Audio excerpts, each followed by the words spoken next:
The Singer, the Sermon on the Mount from Matthew chapter 6 and 9 and Luke chapter 12. Wherever Jesus went, lots of people went too. They loved being near him. Old people, young people, all kinds of people came to see Jesus.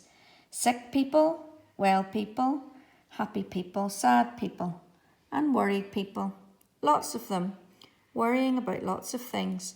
What if we don't have enough food or clothes? Or suppose we run out of money? What if there isn't enough and everything goes wrong and we won't be all right? What then? When Jesus saw all the people, his heart was filled with love for them. They were like a little flock of sheep that didn't have a shepherd to take care of them. So Jesus sat them all down and he talked to them. The people sat quietly on the grassy mountainside and listened. From where they sat, they could see the blue lake glittering below them and little fishing boats coming in from a night's catch. The spring air was fresh and clear. "See those birds over there?" Jesus said. Everyone looked. Little sparrows were pecking at seeds along the stony path. Where do they get their food? Perhaps they have pantries all stocked up, cabinets of food. Everyone laughed.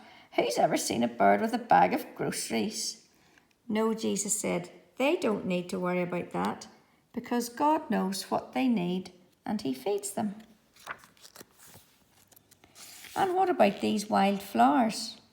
Everyone looked. All around them, flowers were growing. Anemones, daisies, pure white lilies. Where do they get their lovely clothes? Do they make them? Or do they go to work every day so they can buy them? Do they have closets full of clothes? Everyone laughed again. Who's ever seen a flower putting on a dress? No, Jesus said, they don't need to worry about that because God clothes them in royal robes of splendour. Not even a king is that well dressed. They had never met a king, but as they gazed out over the lake, glittering and sparkling below them, the hillsides dressed in reds, purples and golds, they felt a great burden lift from their hearts. They could not imagine anything more beautiful. Little flock, Jesus said, you are more important than birds, more important than flowers. The birds and the flowers don't sit and worry about things, and God doesn't want his children to worry either.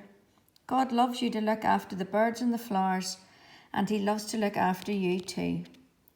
Jesus knew that God would always love and watch over the world he had made, everything in it, birds, flowers, trees, animals, everything, and most of all his children. Even though people had forgotten, the birds and the flowers hadn't forgotten. They still knew their song. It was the song all of God's creation had sung to him from the very beginning. It was the song people's hearts were made to sing. God made us, he loves us, he is very pleased with us.